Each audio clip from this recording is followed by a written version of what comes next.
যেদিন কায়েম হয়ে যাবে, সমস্ত মানুষ আউয়ালিন এবং আখিরিন সমস্ত মানুষ একত্রিত হবে। একত্রিত হওয়ার পর সকলে দৌড়াদৌড়ি করতে থাকবে সুপারিশ পাওয়ার জন্য।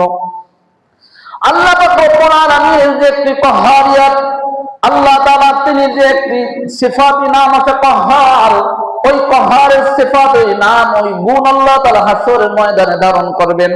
অর্থাৎ আল্লাহ তাআলা এমন রাগান্বিত হবেন হাসরের ময়দানে, হাদিসের মধ্যে পাওয়া যায় যেমন রাগ আল্লাহ তাআলা অতীতেও হন নাই, ভবিষ্যতেও হবেন না। ওই রাগের কারণে কোন ব্যক্তি আল্লাহর কাছে সুপারিশ করার পর্যন্ত অনুমতি চাওয়ার সাহস পাবে না।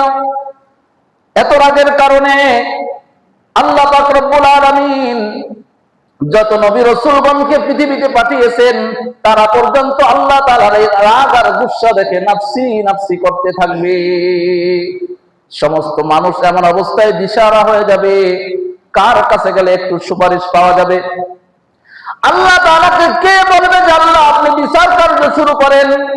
হাসরের ময়দানে আমরা আর থাকতে পারি না, কারণ হাসরের ময়দানে কেউ তার কোমর ঘামের মধ্যে, কেউ ঘামের মধ্যে হাবুডাবু খাইতে থাকবে।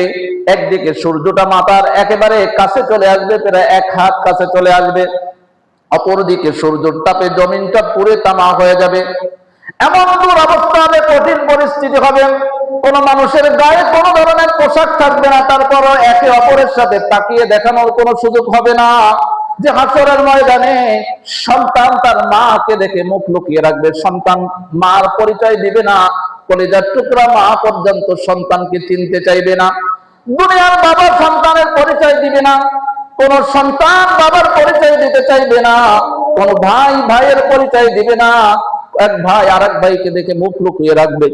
ওয়ালা ইয়াসালু হামিমুন হামিমা, যত বড় ঘনিষ্ঠ বন্ধু হোক না কেন, হাসরের ময়দানে এমন কঠিন পরিস্থিতি হয়ে যাবে, বন্ধু বন্ধুকে দেখে মুখ লুকিয়ে রাখবে।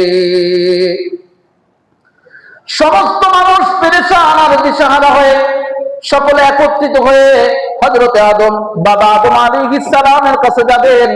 বাবা আদম আলাইহিস সালামের কাছে যাওয়ার পরে সকলে মিলে প্রস্তাব দিবেন, আল্লাহ তাআলা আপনাকে নিজ হাতে তৈরি করেছেন, আল্লাহ তাআলা আপনার মধ্যে আল্লাহ তাআলা রূহ ফুঁকে দিয়েছেন, আজকে আমরা মুসিবতে পড়ে গেছি, আপনার